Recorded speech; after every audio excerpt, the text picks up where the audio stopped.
오늘 본문은 예수님의 비유 설교입니다.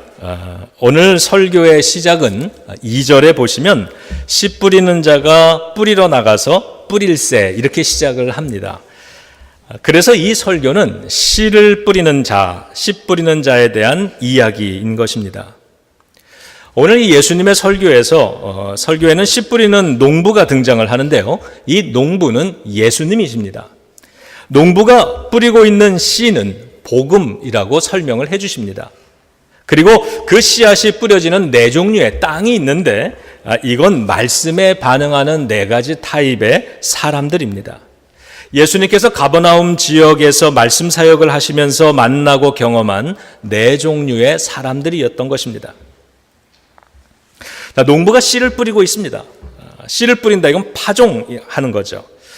파종에는 여러 가지 방법이 있습니다만 대표적인 한 세 가지가 있는데, 첫 번째는 라인 소윙이라고 하는 겁니다. 그러니까 이렇게 줄을 맞추듯이 고랑을 만들어 가지고요, 길게 만들어서 거기에다가 씨를 이렇게 드로핑 떨어뜨리는 겁니다. 디블링이라고 하는 것은 구멍을 파가지고요, 거기다가 씨앗을 심는 겁니다. 뭐 서너 개면 서너 개, 대여섯 개면 대여섯 개, 이렇게 구멍에다가 계속 이렇게 심는 방법이죠. 그리고 마지막 하나가 브로드캐스팅이라는 겁니다. 씨를 바구니나 큰 자루에다가 이렇게 담고요, 자, 손으로 그 씨앗을 잡아서 넓게 뿌려대는 겁니다. 그래서 이 씨를 스캐더링 한다 그러죠. 오늘 본문에서 이 농부가 하고 있는 방법은 바로 이 브로드캐스팅, 뿌리는 겁니다. 씨를 그런 방식으로 농부가 뿌리고 있기 때문에 이 씨앗들이 간혹 길가에 떨어지기도 하는 것이고요, 돌밭으로 들어가기도 하고 어떤 것들은 가시덤불에도 떨어지게 되었습니다. 이 예수님의 설교를 듣던 당시에 이 회중들이 있었는데, 그 회중들 가운데 농사를 경험해 본 사람이나 혹 직업이 농부인 사람이 있었다면 예수님의 그 이야기를 듣자마자 고개를 설레설레 흔들면서 에이, 그건 글렀어, 안 되는 거야. 씨앗이 길가나 돌짝밭이나 가시덤불에 떨어졌다면 에이, 그건 망친 거야, 이렇게 말을 했을 것입니다. 나중에 제자들이 예수님께 찾아와서 오늘 비유의 말씀이 무슨 뜻입니까? 이렇게 물었을 때 예수님은 이 네 종류의 밭은 복음을 들은 사람들의 반응이다 얘기하시면서 자, 이런 이야기를 해주십니다. 첫 번째 땅이 길가입니다. 길가에 씨가 떨어지면 금방 새가 와서 먹어버리듯이 이런 사람들, 길가 같은 사람들은 말씀을 들어도 사탄이 와서 금방 빼앗아 가버리기 때문에 그 말씀을 듣지도 않고 받아들이지도 않고 무반응이거나 아니면 비판하는 사람들, 이런 사람들이 길가 같은 사람이라고 설명해 줍니다. 사진 하나만 좀 보여주시겠어요? 여러분들 이 사진이 뭔지 아시죠? 동네 길을 걷다가 보면은 저렇게 길이 기역자로 코너를 돌아가야 되는데 그 몇 발짝 돌아가기가 귀찮으면 그냥 저렇게 잔디밭을 가로질러 가게 됩니다. 저 잔디를 밟고 지나다녀서 길이 생긴 것을 보게 되지요. 저것도 처음부터 저러진 않았을 겁니다.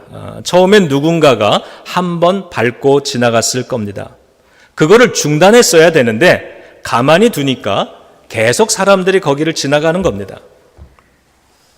그러다가 나중에 잔디가 죽어버린 흙길이 되고 마는 거죠. 사람들은 마치 처음부터 그랬었던 것처럼 당연하다는 듯이 그 길을 걸어갑니다. 혹여라도 거기를 못 가게 막으면 화를 냅니다. 아니, 여긴 원래 다들 이렇게 걸어 다니는 길인데 왜 못 지나가게 하느냐고 화를 내죠. 예수님의 말씀은요, 우리 마음에도 그런 길의 흔적이 있다는 겁니다. 처음 한두 번은 꺼림직하고 두렵고 그랬을 것입니다. 그렇지만 자꾸 반복하면서 묻어진 길인 거죠. 예전에 저희 교회가 그 폴스처치에 있을 때, 그게 이제 우리 교회가 처음으로 구입했던 첫 번째 건물이었는데, 우리 교회 주차장이 바로 초등학교 운동장하고 붙어 있었습니다. 그래서 주일 오후가 되면 우리도 축구를 많이 했지만 뭐 축구 클럽이라든가 학생들 경기가 있고 이런 날에는 지역 주민들이 많이 찾아왔습니다. 그러면 저희들은 그 지역 주민들을 위해서 주차장을 개방을 했었습니다. 그런데 그날 어떤 남자분이 축구 유니폼을 입은 아들 둘을 데리고 우리 교회로 들어와서 주차를 하고 내렸는데 그 차를 그 당시 지하실로 내려가는 우리 식당이 거기에 있었는데요. 거기 출입문 옆문에다가 그 앞을 딱 막고 주차를 했어요. 마침 제가 그 옆에서 그 모습을 봤기 때문에 그분에게 차를 좀 옮겨달라고 저 나름대로 정중하게 부탁을 드렸습니다. 그랬더니 그 남자분이 가다가 돌아와서는 조금 언짢다는 듯이 because 이렇게 물어봅니다. 왜? 이렇게 물어봐요. 그래서 당신이 지하실로 들어가는 문을 막았다고 설명했더니 그분이 나는 늘 여기다가 주차했는데 이해할 수 없다 그러면서 차를 신경질적으로 확 빼가지고 다른 쪽에다 세우시더라고요. 주차장을 개방해 주는 것에 대한 감사는 사라진 지 오래고 주차가 자신들의 권리라고 여기게 된 거죠. 여러분, 이런 것은 하루아침에 갑자기 생겨난 것이 아니라 오랫동안 조금씩 생겨난 마음의 길인 겁니다. 그래서 원래는 안내문 같은 걸 하나 붙여야 되는 거예요. 여기는 교회 시설인데 우리 교회가 지역 주민들을 위해서 개방한 거다. 그러니까 여러분들 좀 안전하게 깨끗하게 좀 사용해달라 이렇게 붙이는 거예요. 이게 생색내는 것 같지만 그거를 통해서 교회는 좋은 일을 하는 곳이구나. 이 코리안들이 참 괜찮은 사람들이구나. 이러면서 교회에 대한 고마움도 알고 그리고 특별히 아까 그런 종류의 이런 사람들 마음에 길가가 생기지 않도록 예방도 해줄 수 있는 거죠. 우리 마음에 생긴 길의 흔적들이 있습니다. 그런데 이게 왜 문제고 이게 왜 나쁘냐 하면 그런 길에는 복음의 씨앗이 뿌리를 내리지 못하기 때문이라고 예수님이 설명하십니다. 예수님이 말씀하시길 그런 곳에 뿌려진 씨앗은 새가 와서 금방 물어가듯이 사탄이 그곳을 집중 공략한다고 그렇게 경고해 주십니다. 사단이 그 복음의 씨앗 뿌려진 걸 가져가는 게 너무 쉬운 거예요. 왜냐하면 그냥 길가 위에 얹어져 있으니까. 그 땅이 그 씨앗을 품지를 못하니까, 노출돼 있으니까 그냥 와서 집어가는 겁니다. 그래서 4절에는 이렇게 얘기를 하셨습니다. 뿌릴새 덜어는 길가에 떨어짐에 새들이 와서 먹어버렸고, 그리고 그 뜻을 해석해 주시면서 15절에서는 이렇게 말씀하셨어요. 말씀이 길가에 뿌려졌다는 것은 이들을 가리킴이니 곧 말씀을 들었을 때 사탄이 즉시 와서 그들에게 뿌려진 말씀을 빼앗는 것이요. 죄에 대해서 무뎌질 뿐만이 아니라요, 예수님을 향한 불충성도 그런 식으로 어느덧 자연스러워져 버리는 거죠. 말씀을 몰라도 괜찮은 겁니다. 어느덧 괜찮아진 거예요. 단단한 흙길처럼 어느덧 감사와 은혜의 눈물은 사라지고 마음이 강팍해지고 매몰차지는 거죠. 이민 생활을 하면서 장종 느끼는 것들이 그런 겁니다. 우리가 마음이 참 강팍해지는구나. 외로움과 불안함 속에서, 왜냐하면 우리가 고향 떠나올 때 뿌리가 잘렸다 그러잖아요. 그렇기 때문에 늘 마음이 메말라가고 정서적으로 힘들어져 가는 거죠. 오늘 이 말씀을 보면 예수님의 복음 사역, 예수님이 계속 복음을 뿌리는데 사단이 와서 그걸 얼렁얼렁 집어가더라. 이런 사단의 역사는 언제나 사단의 방해는 늘 있어 왔던 겁니다. 지난 2000년 동안도 그랬고 지금도 그렇고 또 앞으로도 그럴 것입니다. 그래서 우리는 마음밭을 지키는 것이 더더욱 중요한 거죠. 마음이 딱딱한 길이 되지 않게 하는 노력이 필요합니다. 만일에 이 길 위에 복음의 씨앗이 뿌려졌을 때 이 길이 그걸 얼른 품었다면 사단이 뺏어가는데 조금 더 어려웠을 거예요. 그것을 뿌리를 내리게 만들었더라면 그러면 더더욱 뺏어가는데 힘이 되었을 겁니다. 그런데 그렇게 하지 못하니까 이 길은 말씀의 씨앗이 뿌려졌지만 그 말씀이 계속 겉도니까, 귀에서 겉돌고 마음에서 겉돌고, 그러니까 빼앗겨 버리더라라고 하는 겁니다. 마음이 딱딱한 길이 되지 않게 하는 노력이 우리 모두에게는 필요한 거죠. 두 번째는 돌밭이라고 말을 합니다. 5절인데요. 더러는 흙이 얇은 돌밭에 떨어짐에 흙이 깊지 아니하므로 곧 싹이 나오나 해가 돋은 후에 타서 뿌리가 없으므로 말랐더라 그랬어요. 돌밭은 흙이 얇아서 씨가 뿌려지지만 태양이 뜨면 금방 말라버리는 땅입니다. 왜 그러냐면 돌이 있기 때문이래요. 돌이 있으니까 흙이 쌓이지를 못하는 겁니다. 그래서 예수님은 그 땅을 가리켜 흙이 얇은 땅 이렇게 말씀하셨어요. 근데 이 땅은요, 돌멩이만 치워놓으면 그래도 괜찮은 땅이에요. 돌멩이만 치우면 흙도 쌓이고 좋은 땅이 될 수도 있는 겁니다. 그러면 인생에 뜨거운 태양이 조금 떠오르더라도 견뎌낼 수 있는 땅이 충분히 될 수 있는 건데 지금은 태양빛 하나 견뎌내지 못하는 거예요. 왜 그러냐 하면 싹을 틔울 때까지는 성공을 했지만 믿음의 뿌리가 내리지 못했기 때문이라고 설명합니다. 16절에서 예수님은 이런 땅을 가리켜서 말씀을 들을 때 즉시 기쁨으로 받는다 그러셨어요. 이런 성도들은 은혜도 즉시 받습니다. 말씀도 기쁨으로 받아들일 줄 아는 사람들입니다. 그런데 문제는 돌이라는 거예요. 돌. 믿음이 뿌리 내리는 것을 자꾸 방해하는 그러한 돌, 자꾸 가로막는 돌, 그게 있다는 거예요.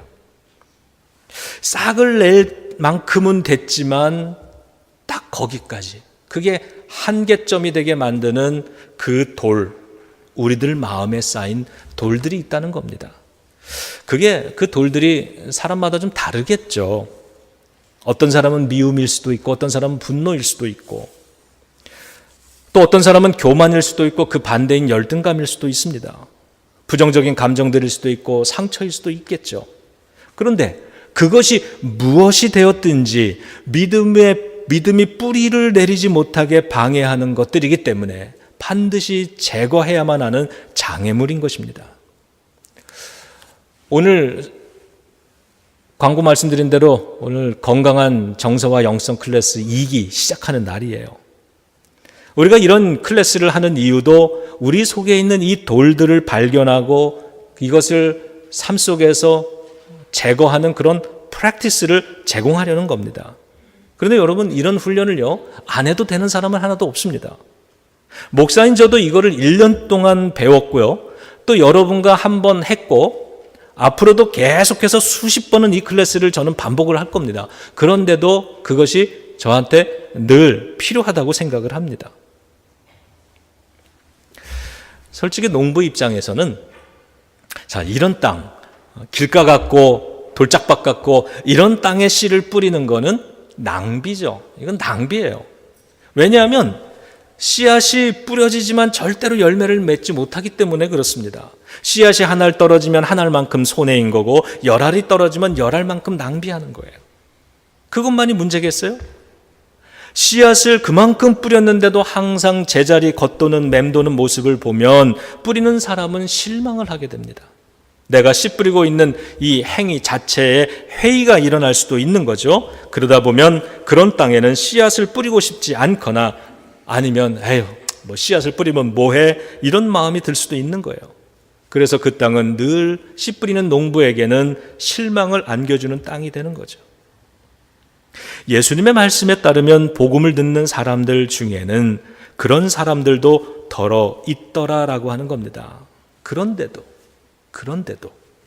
농부이신 예수님은 중요한 건 이겁니다. 여전히 그곳에도 씨앗이 떨어지는 방법으로 계속 씨를 뿌리고 있다라고 하는 거예요.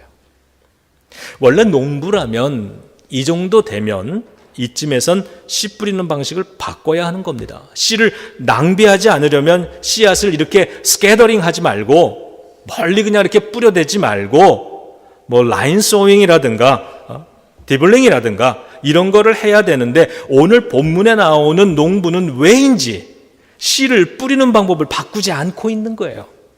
여러분, 왜 그럴까요? 농부가 왜 그럴까요? 저는 그 이유를 성찬경 시인의 보석밭이라고 하는 시에서 한번 찾아봅니다. 시가 조금 길어서요, 중간중간 제가 생략을 하고 중요하다고 생각하는 것만 좀 읽어볼게요. 가만히 응시하니 모든 돌이 보석이었다. 모레알도 모두가 보석알이었다. 모두가 이름이 붙어있지 않은 보석들이었다. 이러한 돌밭을 나는 걷고 있었다. 그것은 기적의 밭이었다. 홀연 보석밭으로 변한 돌밭을 걸으면서 원래는 이것이 보석밭인데 우리가 돌밭으로 볼 뿐이 아닌가 하는 생각이 들었다. 시인은 지금 돌밭을 걷고 있는 거거든요. 그런데 이 돌밭을 보석밭으로 봐주고 싶어하는 시인의 마음이 있는 거예요. 그런 시인의 마음이 바로 예수님의 마음이 아니었을까? 쓸모 있음과 쓸모 없음의 경계를 두지 않으려고 하는 그러한 농부의 마음, 예수님의 마음. 돌밭에도 씨앗이 떨어질 것을 알면서도 그 떨어진 씨앗이 여지없이 금방 말라버릴 것을 누구보다도 더 잘 알고 있으면서도 그런데도 여전히 씨앗을 뿌려대는 예수님의 마음. 예수님은 씨앗을 하나하나 밭에다가 심지 않고 사방에 뿌리는 방식을 고집하고 있는 그 모습에서 그 예수님의 마음을 볼 수 있는 거죠. 그래서 오늘 이 설교가, 오늘 예수님의 이 본문이 밭의 비유가 아니라 씨를 뿌리는 자의 비유라고 말씀드리는 이유도 거기에 있는 것입니다. 예수님은 그러한 밭에도 계속해서 씨를 뿌리고 계시다는 거예요. 우리가 돌 같은 마음인 줄 알면서도 그 마음에 복음의 씨앗이 뿌려져서 지금까지는 계속 말라버렸지만 그래도 뿌리다 보면 열매 하나쯤은 맺어지는 기쁨, 그거를 너도 좀 알았으면 좋겠다라고 하는, 그걸 알게 해주시려는 예수님의 마음. 혹시라도 그 열매 하나의 경험 때문에 돌밭 인생이 옥토로 변화되려는 노력을 해보는 그러한 기적의 밭이 될 수도 있지 않겠는가. 이러한 사랑의 마음이 농부에게서도 보여지는 겁니다. 성경 말씀은 알지만 뿌리를 내리지 못해서 삶에 시련이 오고 시험이라고 하는 산들바람만 불어오기만 하면, 또 어려움이라고 하는 태양빛이 조금만 강해지면 금방 메말라버리는 돌밭 같은 마음이지만, 그래도 이 과정을 거쳐서 언젠가는, 그래, 오늘은 이렇지만 나도 언젠가는 열매 맺는 옥토 같은 신앙인이 될 수 있어 라는 희망을 예수님이, 이 농부 때문에 우리는 계속 가져볼 수 있는 것입니다. 그래서 우리는 그 떨어지는 씨앗을 통해서 우리 속에 돌들이 있음을 인정하고 그것을 제거하려는 겸손함이, 또 지혜가 필요한 것입니다. 세 번째는 가시덤불로 덮인 땅입니다. 이 땅의 특징은 말씀은 듣지만 그 마음에 너무 염려가 많은 거예요. 그리고 그 염려는 대부분 돈에 관한 것이고 욕심 때문이라고 말씀을 합니다. 여러분 4장 19절 좀 찾아서 같이 읽겠습니다. 자, 19절입니다. 시작. 세상의 염려와 재물의 유혹과 기타 욕심이 들어와 말씀을 막아 결실하지 못하게 되는 자요. 주님은 욕심이라고 이야기를 하셨어요. 또 세상살이에 대한 그러한 돈에 대한, 돈으로부터 오는 염려가 많다고 하셨어요. 나이가 들어가면서요, 은퇴 후에 어떻게 하나 이런 염려가 점점 많아집니다. 이런 고민을 많이 하게 돼요. 더군다나 우리가 이민자로 살다가 보니까 주변에 아는 사람, 가족, 친척이 없어요. 그냥 혼자 살아가는 거예요. 그렇기 때문에 내가 만일 나중에 어려움을 만나게 되면 도움받을 수 있는 사람들이 별로 없는 거예요. 그렇기 때문에 우리는 우리 스스로를 그때를 대비하지 못하면 늘 불안한 겁니다. 그런데 정말 대책이 없어서 염려하는 사람들이 있죠. 대책이 없는 거예요. 노후 준비가 잘 안 된 거죠. 늦지막히 이민을 올수록 노후를 준비할 만한 시간이나 여유가 우리한테 부족했습니다. 이렇게 정말 대책이 없어서 염려하는 거, 여러분 이건 욕심이 아니잖아요. 이건 욕심이 아닙니다. 그런데 비교적 넉넉하면서도 염려하는 사람들이 참 많은 것 같아요. 이건 왜 그럴까? 내 욕심의 크기가 내가 소유한 분량보다 항상 크기 때문에 그렇죠. 이런 걱정은 돈이 없어서 하는 걱정이 아닙니다. 돈이 적어서 하는 걱정도 아닌 거예요. 도대체 저 사람은 얼마를 저금을 해놔야 마음에 평화가 생길까? 이런 생각이 들어요. 돈이 없어서 염려하는 게 아니라 마음에 평화가 없어서 자꾸 염려하는 거고요. 그 평화는 왜 하나님을 모시지 않았기 때문에 그 평화가 없는 거예요. 다시 말하면 말씀이 부족하기 때문에 평화롭지 못하다는 겁니다. 그래서 이스라엘 사람들은 인사를 우리는 밥 먹었어요, 안녕하세요 이렇게 하지만 샬롬 이렇게 한다 그러잖아요. 평화, 하나님이 주시는 평화. 지난주에 선배 목사님을 잠깐 만났어요. 밥 먹자 그래서 밥을 먹으면서 뭐 이런저런 얘기를 나누는데 목사님이 이런 이야기를 하세요. 요즘 뭐 결산 때잖아요. 교회 결산을 했는데 몰개지를 내고 뭐 인건비 다 내고 뭐 프로그램비도 내고 이렇게 쓸 거 다 하고 그리고선 2,000불인가 3,000불인가 정확히 기억 안 나는데 3,000불 정도가 남았대요. 근데 임원들이 막 걱정을 하더라는 거예요. 2,000불, 3,000불밖에 안 남았다고. 그래서 목사님이 그러셨대요. 아니 모자란 것도 아니고 해야 될 것 다 내고 남았는데 왜 걱정이냐고. 도대체 얼마나 남아야 걱정들을 안 하겠냐고. 이런 퀘스천이 제 마음에도 생깁니다. 그 교회 교인분들은 지난 1년 동안 헌신하고 헌금하면서 교회를 잘 운영해 오신 거예요. 그리고 3,000불을 남겼어요. 내년에도 그렇게 하면 되는 거예요. 여러분 이런 걱정과 염려가 너무 많으면요 삶이 자꾸 불안해집니다. 내가 불안하면 내 인생이 불안해지는 거고요. 만약에 부모가 이런 걱정을 한다 그러면 가정이 불안해지는 거예요. 리더들이 지도자들이 그렇게 불안해하면 교회 전체가 불안해지고요. 대통령이 그러면 나라가 불안해지는 거예요. 재작년이죠. 우리 목회협조위원들이 모여가지고 책을 가지고 공부를 하셨어요. How Your Church Family Works라고 하는 책이에요. 그래서 그 클래스에 들어가서 그분들이 책을 읽고 발표하고 또 서로 이야기 나누는 그런 내용을 제가 같이 좀 들어봤는데 한 번은 이런 내용을 말씀하시더라고요. 현대인들에게는 앵자이어티가 참 많대요.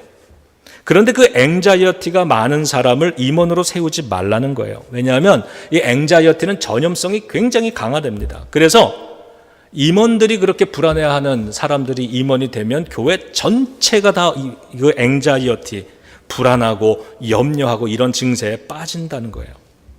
그러면 하나님을 믿고 용기 내서 미래를 향해 달려가야 하는 게 교회인데 다들 모이면 늘 불안감에 염려만 하다가 만드는 거예요. 회의를 해도 염려하고. 그래서 우리 교회는 망하면 어떡하나, 부흥을 못하면 어떡하나, 그러다가 결국 교회가 디스펑셔널하게 되어진다라고 하는 이야기였어요. 여러분, 하나님이 주시기로 약속을 한 가나안 땅에 이스라엘이 도착을 했어요. 그런데 그 땅에 들어가지도 못하고 싸움도 하지 못하고 그냥 물러나서 38년을 더 방황해야 했던 원인이 뭔지 아세요? 뭔지 아시죠? 앵자이어티 때문에 그랬어요. 모여서 전쟁 준비는 안 하고 염려했던 거예요. 저들은 우리보다 몸집이 큰데 어떡하지? 저곳은 풍요로운 땅이라서 저곳 사람들은 잘 먹고 잘 커서 힘도 셀 텐데 어떡하지? 저들에 비하면 우리는 메뚜기 같은데 싸우다가 패배하면 어떡하지? 우리는 망할지도 몰라. 모여서 걱정하고 염려하다가 어떻게 됐어요? 싸워보지도 않고 그냥 포기하고 38년을 광야에서 더 방황했어요. 이런 고생을 개고생했다라고 말을 하더라고요. 그때 건강한 두 사람 여호수아와 갈렙은 뭐라고 말합니까? 우리에겐 하나님의 약속이 있으니 뭐가 두렵냐? 들어가자. 이렇게 얘기를 했던 거예요. 여러분, 이들의 말이 무엇을 우리에게 가르쳐 줍니까? 염려와 불안은 하나님의 말씀을 못 믿기 때문에 생기는 거라는 거예요. 깊이 뿌리 내리지 못하니까 햇빛이 조금만 강해져도 불안이 우리의 감정과 마음을, 삶을 다 지배해버린다는 거예요. 근데 사실 이 말씀을 묵상해 보면 이 가시 덤불로 덮인 땅이요, 앞에 나왔던 두 땅보다 훨씬 좋은 땅이에요. 왜냐하면 씨앗이 뿌리를 내렸대요. 그리고 그리고 싹까지 튀었다는 거예요. 그리고 다른 땅과 다르게 줄기가 자라기 시작을 합니다. 한 신앙생활 한 10년쯤 한 교인 같아 보여요. 교회 생활 잘해온 겁니다. 그런데 문제가 뭐냐? 열매를 맺어본 경험이 없다는 거예요. 왜냐하면 가시덤불이, 이 근심과 걱정, 욕심이라고 하는 세상일이라고 하는 이 가시덤불이 탁 막아서고 있기 때문에 그런 거예요. 자라다가 조금 더 자라야 열매가 나오는데 항상 거기에 막혀버리는 거죠. 교회 일은 하는데 그 일을 하면서 감사나 기쁨이나 헌신이나 주님을 닮아가는 온유함이나 이런 내적인 열매가 없고 얼굴이나 행동에선 가시덤불 같은 그늘이 보이는 거예요. 그래서 그들이 섬기는 그 교회 생활이 교회를 건강하게 만드는 외적인 열매로도 나타나야 되는데 그러질 못하고, 그러다가 보니까 내가 교회 생활은 유지하고 있지만 이 속에 있는 가시덤불이 나도 찌르고 남들도 자꾸 찌르고 그러는 거죠. 후배 목사님이 한번 이런 말을 하더라고요. 자기가 목회를 하면서 보니까 아무도 상처 준 사람이 없는데 혼자 상처받는 사람들이 있대요. 늘 화가 나 있고 늘 퉁명스럽고 늘 불평이 많은 사람은 여러분 왜 그런지 아세요? 자기 인생과 화해를 하지 못해서 그러는 거예요. 자신들은 못 느끼지만 그 불평, 자기 인생에 대한 불평, 그 불평은 결국 하나님 왜 내 인생을 이렇게 하십니까? 왜 나의 인생을 축복하지 않습니까? 하나님에 대한, 하나님을 향한 불평, 원망이 되는 거죠. 더군다나 삶에 큰 어려움이라도 하나 겪게 되면 하나님에 대한 원망이 깊어집니다. 그걸 갖고 사는 거예요. 닥터 그레함이라는 목사님이 제 멘토인데 그분이 한번 이런 이야기를 저한테 들려주셨어요. 그분도 이 목회를 하다가 보니까 어느 교회를 자기가 부임을 하더라도 꼭 그런 사람들이 있더래요. 자기 자신들도 자기가 왜 이렇게 화가 나 있는지 모른다는 거예요. 그러니까 이 원인이 옆에 있는 사람 때문이라고 생각을 하고, 뭐 그게 부부싸움이 되기도 하고, 교회에서는 주변에 있는 사람들 원망이 되기도 하고 그런다는 거죠. 그러다가 하나님 때문이라고 생각을 하는데 하나님한테 화를 낼 수는 없잖아요. 그러니까 그 화를 목사한테 내고 교회 어른들한테 내고 지도자들한테 낸다는 거예요. 그래서 이 목사님이 그런 분들을 찾아가서 이런저런 이야기를, 목사로서 이야기를 해주고 권면을 해주고 또 기도도 해주고 이러고 싶어서 찾아가면 대개 그런 분들은 목사를 안 받아준다는 거예요. 목사의 이야기를 안 받은대요. 그러면서 하는 말씀이, 우리는 목사지만 그런 사람들이 우리를 목사로 받아들여주지 않는 한 그 사람들에게 우리는 패스터가 아니야 그러셨어요. 하나님과 화해할 때 하나님과 화해할 때 우리는 우리 자신과 화해할 수 있게 되는 겁니다. 그게 없이는 우리 속에 있는 이 가시덤불이요 몇 번쯤은 뽑아낼 수 있어요. 그런데 이게 자꾸 자라는 거예요. 다시 자라요. 그래서 해결이 되지 못하는 겁니다. 하나님과 화해해야 그때에만 가시덤불이 완전히 제거될 수 있는 거죠. 마지막 옥토입니다. 이 땅은 씨앗이 뿌려지니까 그거를 품고 싹을 틔우고 결국 열매까지 맺는데 30배, 60배, 100배를 내는 땅이래요. 여러분 오늘 등장한 땅이 전부 4개죠? 자, 4개 중에 3개가 열매를 못 맺었어요. 4분의 3의 땅이 열매가 없었고 씨앗만 소비를 해버렸어요. 그런데 마지막 한 개 땅 4분의 1, 이 땅이 결실을 맺으니까 30배, 60배, 100배 전체를 먹여 살리게 된다는 거예요. 저는 오병이어의 기적도 이렇게 일어났을 거라고 생각을 해요. 주님의 이 말씀을 들었어요. 거기에 모여있는 수많은 사람들, 5,000명 이상, 10,000명 정도 되는 사람들이 주님의 말씀을 들었어요. 그리고 그 주님의 말씀 앞에 믿음으로 도시락을 가지고 반응하며 나온 어린이 하나. 그 한 아이의 등장 때문에 그 주변에 자기의 도시락을 나눌 수 있는 옥토 같은 사람들이 일어났을 거라고 저는 믿습니다. 근데 그런 사람들이 전체의 4분의 1만 되어도 거기 있는 사람들이 다 배부르게 먹고 12광줄이나 남을 수 있게 되는 거죠. 그들 중에는 이기적이라서 혼자 먹으려는 사람들도 있었고요. 욕심이 많아서 남의 것 뺏어 먹으려고 하는 사람들도 있었고요.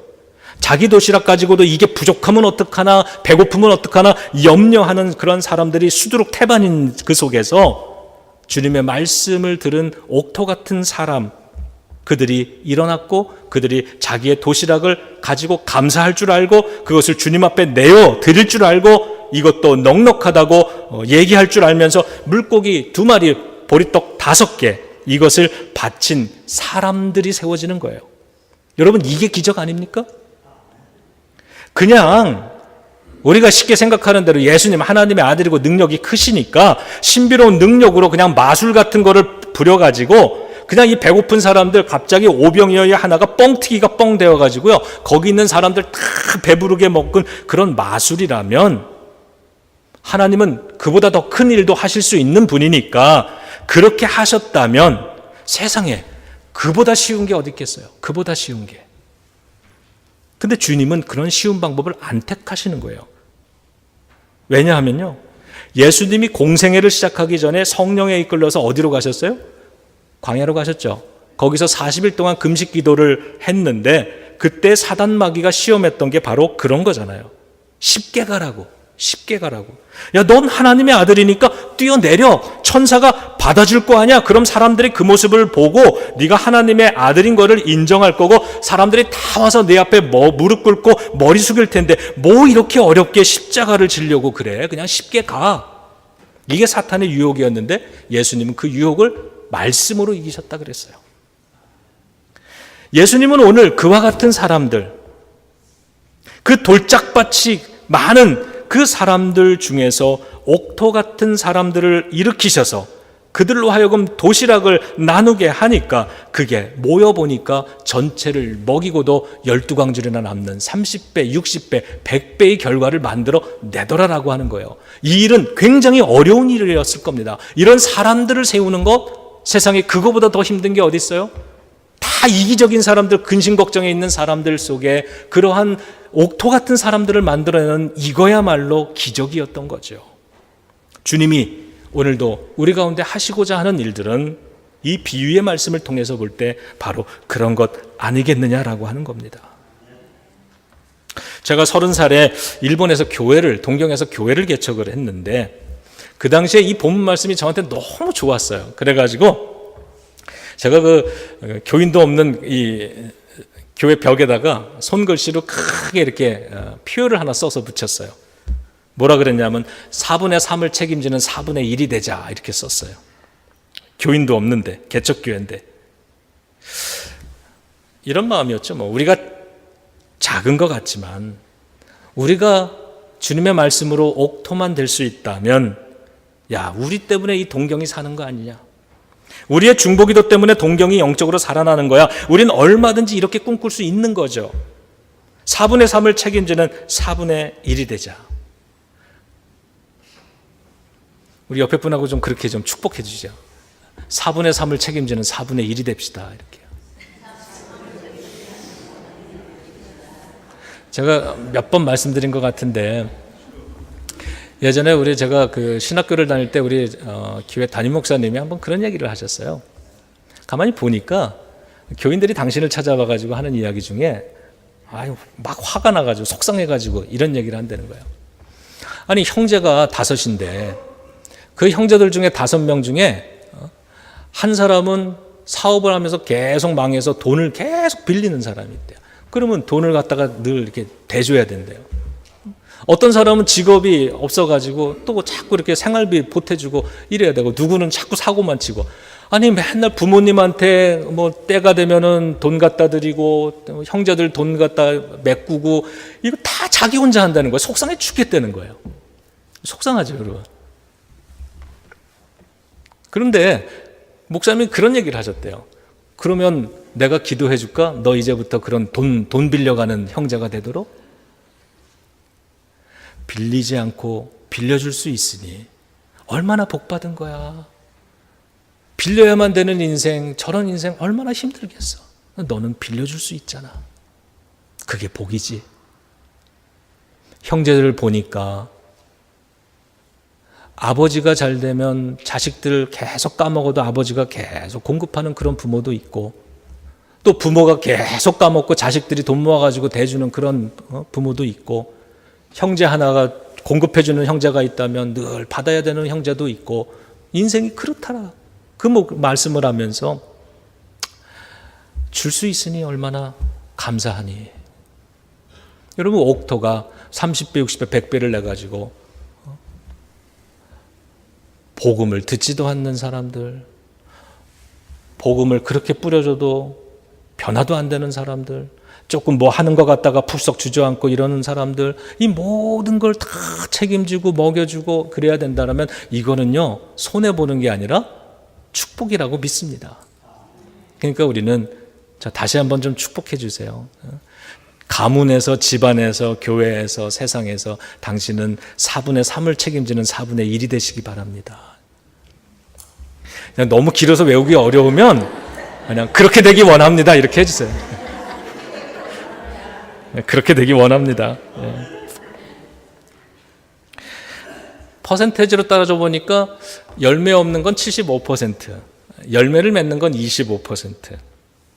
근데 25%가 더 풍성했다는 거예요. 자, 예수님의 말씀은 75%의 사람들이 실망을 주고 열매를 못 맺고 변화도 안 되고 받아들여지지도 않는다고 너무 상심하지 말라는 거예요. 그런다고 너무 걱정도 하지 말라는 거예요. 우리 개인으로 보면 인생의 75% 정도의 분량은 늘 힘들고 어려워요. 늘 걱정이에요. 늘 메말라. 그러나 내 인생에도 25% 정도는 그래도 쨍하고 해 뜨는 부분들이 있잖아요. 하나님의 은혜로. 그러면 그 마음에 주님의 은혜가 떨어지고 믿음이 심겨지고 그 자리에서 기도가 일어난다면 그 분량, 그 작은 25%의 인생의 조각 때문에 나머지 내 인생 전체가 하나님의 축복에서도 살아갈 수 있음을 믿으시기를 주님의 이름으로 축원합니다. 씨 뿌리는 농부는 4분의 3의 땅에 집착하면서 뿌리는 게 아니에요. 4분의 1에 집착하면서 뿌리는 거지. 그래서 실망했다고 뿌리는 것을 중단하지 않습니다. 선한 목자이신, 선한 농부이신 예수님은 우리가 길가 같을 때에도, 우리가 돌짝밭 같을 때에도, 우리가 가시덤불 속에서 헤매고 있을 때에도 우리를 위해서 씨를 뿌려 오셨습니다. 씨 뿌리는 자의 비유인 오늘 설교를 통해서 예수님은 제자들에게 이런 메시지를 전달하신다고 저는 믿습니다. 얘들아, 나는 씨 뿌리기를 중단하지 않을 거야. 그러니 너희들도 복음의 씨앗 뿌리는 것을 중단하지 말아라. 옥토를 보면서 희망을 가지고 기쁨으로 씨를 뿌려라. 옥토가 되는 날을 꿈꾸며 씨를 품어라. 거두는 날이 올 거다. 그날에는 30배, 60배, 100배 결코 모자람이 없이 풍성하게 거두는 인생의 날이 반드시 올 거야. 나를 믿어라. 제가 이 말씀을 묵상하면서 보니까 여러분, 이 4가지 밭이요, 다 내 마음에 다 들어있더라고요. 내 마음에 4가지 밭이 다 있는 거예요. 믿음 생활 잘하는 것 같지만 때때로 훅 하고 올라오는 것들이 있어요. 가시덤불 같은 게 올라오고요.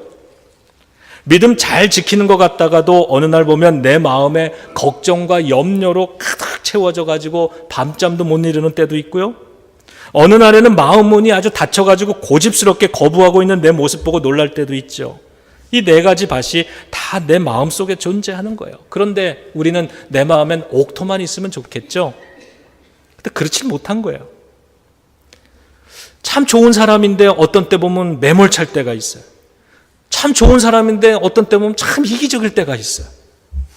참 좋은 사람인데 근심과 걱정과 염려로 얼굴이 새카매질 때도 있잖아요. 여러분, 그게 우리들의 마음입니다. 그런데 중요한 건 예수님은 그런 우리 마음의 씨 뿌리기를 멈추지 않으신다는 이야기입니다. 그런 땅들에게도, 그런 사람들에게도 내 삶에 하나님 앞에 좀 부족하고 가시덤불 같은 모습이 불쑥 올라오는 그때에도 하나님은 모든 땅에 공평하게 씨를 뿌리는 은혜를 보여주고 계시는 것입니다.